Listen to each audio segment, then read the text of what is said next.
तो my dear friends, स्वागत है आप सभी लोगों का एक और बेहतर वीडियो में। जितने विद्यार्थी कक्षा 10 में हैं और तैयारी कर रहे हैं यूपी बोर्ड 2026 में गणित की, तो उन सभी विद्यार्थियों के लिए वीडियो काफ़ी इम्पोर्टेंट होने वाला है। इस वीडियो से हम लोग देखने वाले हैं 3 सबसे महत्वपूर्ण प्रश्न, जो कि गणित का सबसे ज़्यादा नंबर वाला प्रश्न माना जाता है। आपसे 3 क्वेश्चन पूछा जाएगा। एक प्रश्न जो होगा वो 6 नंबर का होगा, तो टोटल यहाँ से कितना नंबर आपको प्राप्त होगा? 18 नंबर प्राप्त होगा। तो कहने का मतलब ये वीडियो आपके लिए बहुत ज़्यादा इम्पोर्टेंट साबित हो सकता है, ठीक है? तो चलिए वीडियो को बिना देरी करते हुए वीडियो को स्टार्ट करते हैं। तो जैसा कि आप लोग यहाँ पर देख सकते हैं, ये दिया गया है आपका प्रश्न नंबर पहला, ठीक है? क्या दिया गया है? प्रश्न नंबर और पहला। और इसमें क्या लिखा है? कह रहा है एक भिन्न 1/3 हो जाती है जब उसके अंश में 1 घटा जाता है, ठीक है? तो यहाँ पर आपको दिया गया है अंश में से 1 घटाया जाता है और यह 1/4 हो जाती है जब उसके हर में 8 जोड़ दिया जाता है, तो भिन्न ज्ञात कीजिए। कुल मिला के ये आपसे प्रश्न पूछा गया है और ये क्वेश्चन आपके लिए बहुत ज़्यादा इंपॉर्टेंट है, क्योंकि 6 नंबर का प्रश्न है, ठीक है? तो ऐसे प्रश्नों में सबसे पहले आपको लिखना होगा सॉल्व, ठीक? सॉल्व लिखने के बाद अब लिखना होगा माना। माना अंश, अंश मान लीजिए भाई आप कितना, यक्स, ठीक है? और नीचे लिखिए तथा हर। हर को आपको मानना होगा क्या भाई? क्योंकि ये हिंदी वाले क्वेश्चन है और हिंदी वाले जितने भी क्वेश्चन होते हैं सब में क्या होता है, मानना पड़ता है। अब देखिए क्या करना होगा। अब लिखना होगा आपको प्रश्नानुसार, यानी प्रश्न के अनुसार। तो प्रश्नानुसार, तो प्रश्न के अनुसार हम लोग चलेंगे। प्रश्न में क्या बोल रहा है? एक भिन्न 1/3 हो जाती है जब उसके अंश में 1 घटाया जाता है। कहने का मतलब ये है कि एक ऐसा भिन्न 1/3 हो जाती है, 1/3 हो जाती है जब उसके अंश में जो है 1 घटा दिया जाता है। फॉर एग्जाम्पल हमने यहाँ पर मान लिया है अंश को माना है x और हर को माना है क्या, y। तो मान लेते हैं हमारा जो भिन्न है वो क्या है, x, ठीक है? और बटा में क्या है, तो y है। क्या है, y है। अब यही बात ये कह रहा है कि जब उसके अंश में 1 घटाया जाता है, तो अंश इसका यही है, 1 घटाने पर इसका जो मान प्राप्त हो रहा है वो कितना प्राप्त हो रहा है, 1/3 प्राप्त हो रहा है, ये प्राप्त हो रहा है। अब इसको आपको बदलना होगा आपको समीकरण में। तो यक्स का गुणा इसमें करेंगे तो यहाँ पर आपका हो जाएगा, यानी 3 का गुणा यक्स में करेंगे तो 3 यक्स हो जाएगा, माइनस 3 का गुणा 1 में करेंगे तो 3 कम 3 हो जाएगा, बराबर में 1 का गुणा वाई में करेंगे तो यहाँ पर वाई हो जाएगा। अब ये वाई को पंचांतर कर लेंगे तो यहाँ पर आपको प्राप्त होगा 3x। ये वाई को पहले लिखेंगे तो यहाँ पर लिखेंगे माइनस वाई, और यहाँ पर माइनस में 3 इक्वल टू में ये क्या हो जाएगा, 0 हो जाएगा, ठीक है?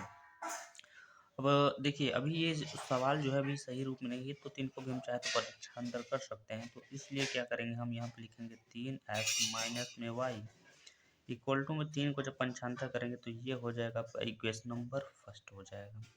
अब जैसे इक्वेशन नंबर आप, ठीक है? तो इतना आई होप आप सभी लोगों को समझ में आ गया होगा। अब थोड़ा सा और हम समझते हैं।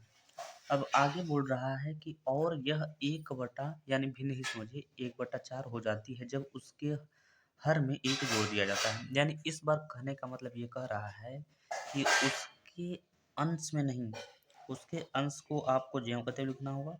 उसके हर में क्या कर दे रहा है, 8 जोड़ रहा है। तो 8 जोड़ने पर वो भिन्न प्राप्त हो रही 1/4, ठीक है? क्या प्राप्त हो रही है, 1/4। अब यक्स, ये जो 4 का गुणा इसमें करेंगे तो यहाँ पर हो जाएगा 4 यक्स हो जाएगा इक्वल टू वाई प्लस 8 का गुणा इसमें करेंगे तो हो जाएगा वाई, और प्लस में हो जाएगा 8। तो यहाँ पर आपका हो जाएगा यक्स, 4 यक्स, और ये वाई को माइनस करेंगे तो ये हो जाएगा, पंचांतर कर लेंगे तो माइनस हो जाएगा, और बराबर में क्या हो जाएगा, 8। और इस तरीके से ये बन गया क्या, इक्वेशन नंबर 2। अब समीकरण नंबर 1 और 2 पर आपको लेकर चलना है। अब देखिए इसमें भी आपका माइनस है और इसमें भी आपका माइनस है, तो हम लिखेंगे समीकरण 1 में से समीकरण 2 को घटाने पर, ठीक है? तो हम ये लिखेंगे भाई, ठीक है? लिखेंगे लिखेंगे समीकरण समीकरण नंबर 1 माइनस समीकरण नंबर 2, ये लिखेंगे। तो समीकरण नंबर आपका जो 1 है वहाँ पर लिखा है क्या, 3x माइनस में वाई इक्वल टू में क्या दिया गया है, 3 दिया गया है। दूसरा जो समीकरण दिया गया वो कितना दिया गया है, 4x दिया गया है, माइनस में y दिया गया है और बराबर में कितना दिया गया है, तो 8 दिया गया। अब देखिए हमें घटाना होगा तो यहाँ पे लगाना होगा माइनस का चिन्ह, ठीक है। अब 3x में से, ठीक है, तो यहाँ पर 3x में से 4x घटाइएगा तो यहाँ पर जो मान प्राप्त होगा आपका केवल और केवल x प्राप्त होगा। ये माइनस प्लस हो जाएगा और ऊपर प्लस, ये माइनस है तो प्लस माइनस ये कैंसिल भी हो जाएगा यहाँ से, ठीक। तो कैंसिल हो जाने के बाद अब देखिए 3 में से 8 नहीं घटेगा तो 8 में से आप घटाओगे तो माइनस में यहाँ पर 3, सॉरी माइनस में 5 प्राप्त होगा। तो ये माइनस माइनस दोनों साइड का प्लस हो जाएगा तो यक्स का जो मान हो जाएगा वो सीधा सीधा प्राप्त हो जाएगा, कितना, 5 प्राप्त हो जाएगा। जैसे ही यक्स का मान प्राप्त हुआ अब हम क्या करेंगे, अब लिखेंगे यक्स का मान समीकरण नंबर 1 में रखने पर, ठीक है। तो क्या लिखेंगे, यक्स का मान, ठीक है, यक्स का मान, यक्स का मान समीकरण नंबर 1 में रखने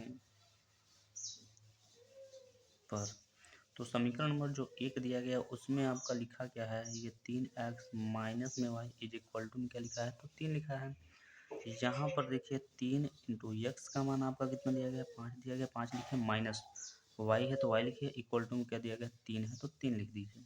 अब यहाँ पर क्या हो जाएगा, 5 3 15 हो जाएगा, माइनस में यहाँ पर हो जाएगा y इक्वल टू में क्या हो जाएगा, तो 3 हो जाएगा। अब ये 15 को पंचानता करेंगे तो यहाँ पर बचेगा आपका माइनस में y और 3, ये 15 जब जाएगा तो ये हो जाएगा माइनस में 15। तो अगले स्टेप में हम लिखेंगे माइनस में y इक्वल टू, यहाँ पर घटा जाएगा तो माइनस में यहाँ पर 12 बचेगा, ये माइनस माइनस प्लस हो जाएगा, ठीक है।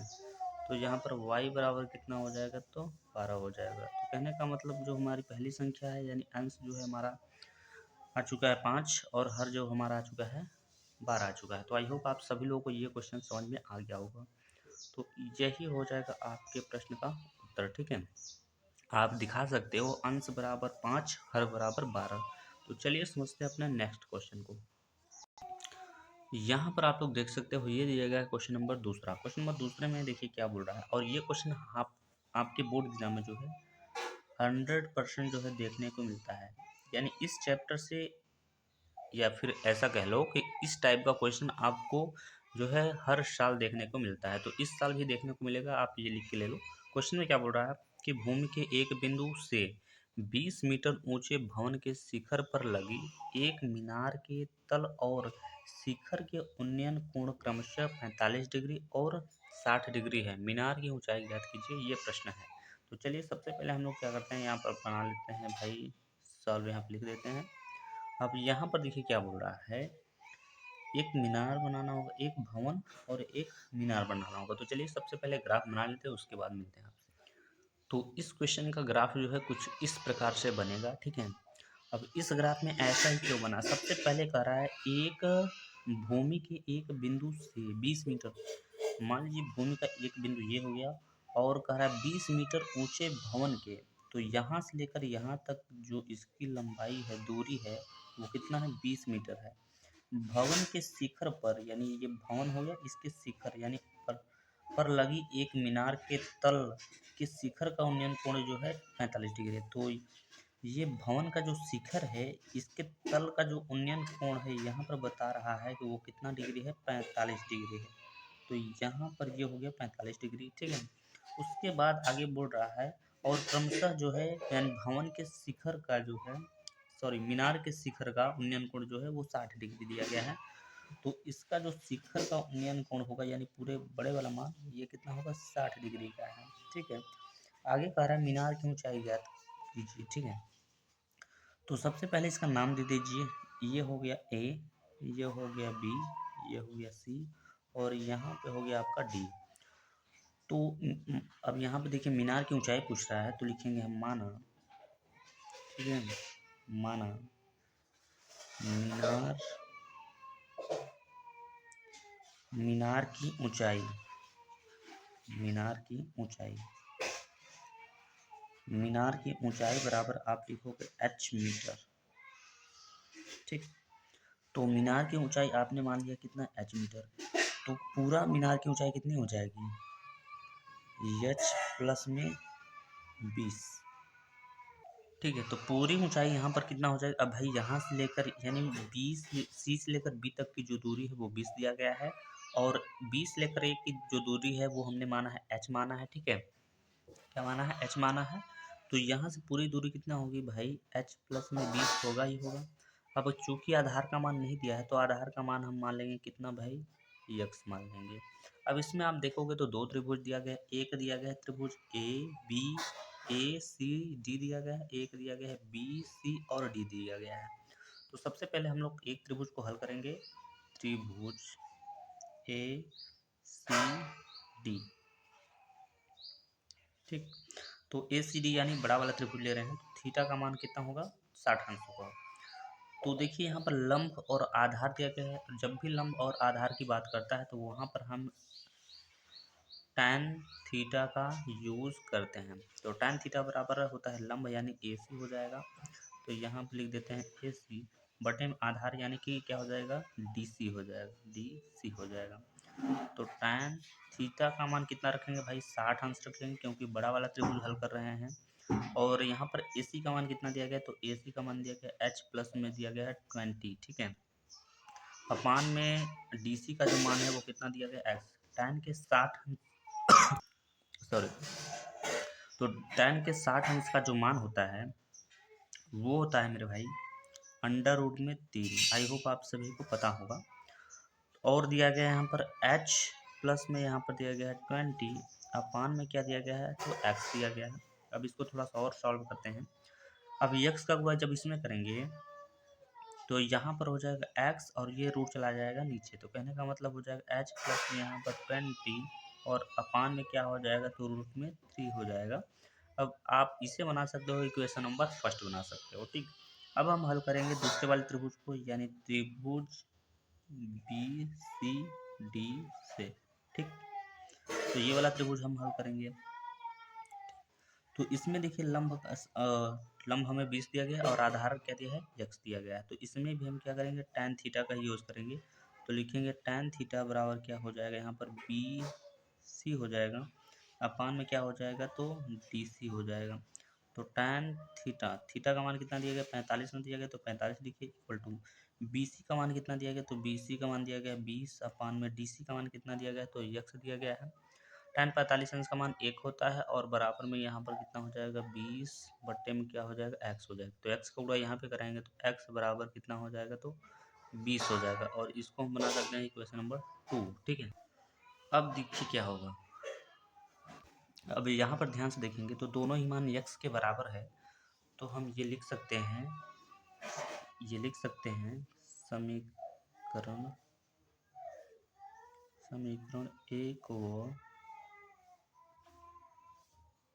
समीकरण एक व समीकरण दो से। तो पहला जो समीकरण का इक्वेशन दिया गया वो दिया गया h प्लस में 20, अपान में क्या लिखेंगे? रूट में 3, बराबर में लिखेंगे हम 20 को। ठीक है, इसके नीचे एक मानिए तो इसका गुणा करेंगे, तो इसका गुणा करेंगे तो यहाँ पर हो जाएगा h प्लस में 20 इज इक्वल टू, इसका गुणा करेंगे तो यहाँ पर हो जाएगा 20 अंडर रूट में 3 हो जाएगा। अब इस 20 को पंचांतर करेंगे तो यहाँ पर केवल बचेगा h, बराबर में यहाँ पर हो जाएगा 20 अंडर रूट 3 माइनस में यहाँ पर क्या हो जाएगा? तो 20 हो जाएगा। अब देखिए इसके बाद क्या होगा, यहाँ पर लिखेंगे h बराबर, ये 20 को हम कॉमन कर लेंगे यहाँ पर, और फिर कोष्टक लगाएंगे, यहाँ पर बचेगा रूट में 3 माइनस में बचेगा 1। ठीक है, और यही जो हो जाएगा आपके प्रश्न का जो है उत्तर हो जाएगा, यानी h का मान पूछा था तो h का मान हमने यहाँ पर ज्ञात कर लिया है। आई होप आप सभी लोग को ये क्वेश्चन समझ में आ गया होगा। तो चलिए बढ़ते हैं अपने नेक्स्ट क्वेश्चन की ओर। तो चलिए समझते हैं यहाँ पर। ये देख सकते हैं क्वेश्चन नंबर तीसरा दिया गया है, और क्वेश्चन नंबर तीसरे में क्या बोला? दो अंकों का योग 8 है तथा उसके व्युत्क्रमों का योग 8/15 है, संख्याएं ज्ञात कीजिए। ठीक है, तो ये हमारा क्वेश्चन है। तो यहाँ पर चलिए हम लोग लिखते हैं यहाँ पर सॉल्व। ठीक, सॉल्व लिखने के बाद अब यहाँ पर कह रहा है दो अंकों का योग कितना है? 8 है तथा उसके व्युत्क्रमों का योग इतना है, संख्या ज्ञात कीजिए। अब देखिए अभी तो हमें संख्या पता नहीं कि योग संख्या है कौन सी, तो हम लिखेंगे माना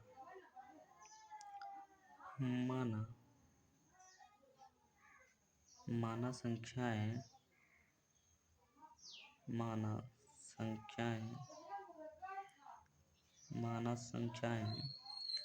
x तथा y है। ठीक है, माना संख्याएं x तथा y है। अब प्रश्नानुसार यहाँ से हम लिखेंगे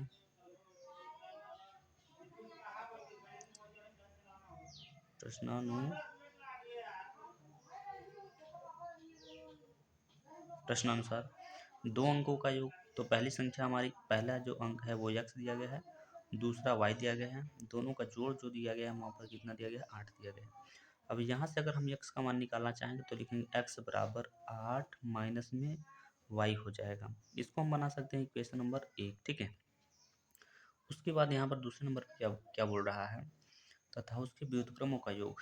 तो यानी कि यक्स का व्युत्क्रम करेंगे तो 1/x हो जाएगा, प्लस यहाँ पे y का व्युत्क्रम करेंगे तो 1/y हो जाएगा, और दोनों का जोड़ जो दिया गया है वो 8/15 दिया गया है। ठीक, तो इतना हो जाने के बाद अब देखिए आपको करना क्या होगा। अब ये y का गुणा 1 में करेंगे तो यहाँ पर हो जाएगा y, प्लस में x का गुणा यहाँ पर 1 में करेंगे तो यहाँ पर ही हो जाएगा x से कम x बटे x का गुणा y में करेंगे तो यहाँ पर हो जाएगा x y इक्वल टू, यहाँ पर हो जाएगा आपका 8 और बटे में कितना हो जाएगा तो 15 हो जाएगा। इतना हो जाने के बाद अब देखिए x प्लस y का जो मान है वो आपको पता है, यहाँ पर दिया गया है 8, तो 8 लिखिए। यहाँ पर हो जाएगा एक्स वाई इक्वल टू में यहाँ पर दिया गया कितना 8 बटे में कितना हो जाएगा 15। तो ये और ये कट जाएगा, यहाँ पर कटने के बाद आपका यहाँ पर जो प्राप्त होगा मान वो 1/xy इक्वल टू 1 यहाँ पर 15। अब ऊपर जो ऊपर 1 लिखा है तो उसको हम पलट देंगे मान को, तो यहाँ पर हो जाएगा एक्स वाई इक्वल टू में यहाँ पर कितना हो जाएगा 15 हो जाएगा। अब चूंकि हमने x का मान यहाँ पर निकाल रखा है तो x बराबर 8 माइनस में y, तो यहाँ पर x की जगह पर हम लिखेंगे यहाँ पर 8 माइनस में यहाँ पर y लिखेंगे, यहाँ पर y है और इक्वल टू में यहाँ पर कितना हो जाएगा 15। y का गुणा यहाँ पर कराएंगे तो यहाँ पर हो जाएगा 8y माइनस यहाँ पर y का y में करेंगे तो y स्क्वायर हो जाएगा इक्वल टू में कितना हो जाएगा तो यहाँ पर 15 हो जाएगा। ठीक है, अब देखिए ये सभी मान को आपको 15 के साइड में ले जाना होगा, तो ये y वाला स्क्वायर जो है, ठीक है, तो यहाँ पर आपका हो जाएगा वाई स्क्वायर प्लस में, और ये हो जाएगा आपका किस में माइनस में, और ये जो प्लस 15 है ये तो आपका प्लस में ही रहेगा, इक्वल टू में क्या हो जाएगा 0 हो जाएगा। अब क्या करिए, लिखिए वाई स्क्वायर जम करते हुए लिखिए माइनस। अब देखिए ये हो गया गुणनखंड, आई होप आप सभी को गुणनखंड आता होगा, तो इसका गुणनखंड करेंगे तो गुणनखंड होगा 5y माइनस में यहाँ पर होगा 3y प्लस में यहाँ पर 15 इक्वल टू में क्या हो जाएगा तो 0 हो जाएगा। अब इसमें हम कॉमन देखेंगे तो यहाँ पर y माइनस में यहाँ पर 5 और यहाँ पर 3 माइनस में, क्योंकि यहाँ पर 3 कॉमन निकलेगा ना, और y माइनस में यहाँ पर कितना हो जाएगा तो 5 इक्वल टू में क्या हो जाएगा तो 0 हो जाएगा। अब अगले स्टेप पे क्या करिएगा, तो लिखिएगा यहाँ पर y माइनस में 5, ठीक है, और अगले ब्रैकेट में लिखेंगे क्या y माइनस में 3 इज इक्वल टू में क्या हो जाएगा 0। तो कहने का मतलब एक y का मान आपका जो प्राप्त हो जाएगा वो 5 प्राप्त हो जाएगा। ठीक है, और एक माइनस मतलब एक y का मान आपका प्राप्त होगा कितना 3, क्योंकि यहाँ पर दो y है तो आप एक बार y का मान ये रख सकते हैं, चाहे तो ये रख सकते हैं। अगर मान लीजिए y का मान ये रख रहे हैं तो x का मान निकालने के लिए हम क्या करेंगे, लिखेंगे x बराबर 8 माइनस में y, क्योंकि यहाँ पर देख सकते हैं समीकरण दिया गया है, तो x बराबर यहाँ पर 8 को 8 लिखे माइनस y का मान कितना है, मान लीजिए हमने 5 लिया है तो 5 रखेंगे तो x बराबर कितना हो जाएगा यहाँ पर 3 हो जाएगा। ठीक है, तो कहने का मतलब ये है कि y का मान अगर आप 5 रखोगे तो x का मान 3 निकलेगा, अगर y का मान 3 रखोगे तो x का मान 5 निकलेगा। तो ये हो जाएगा आपके क्वेश्चन का करेक्ट आंसर। आई होप आप सभी लोग को ये क्वेश्चन तो समझ में आ गया होगा। ठीक है, तो चलिए इस वीडियो में बस इतना ही, मिलते हैं किसी नेक्स्ट वीडियो में, तब तक के लिए जय हिंद जय भारत।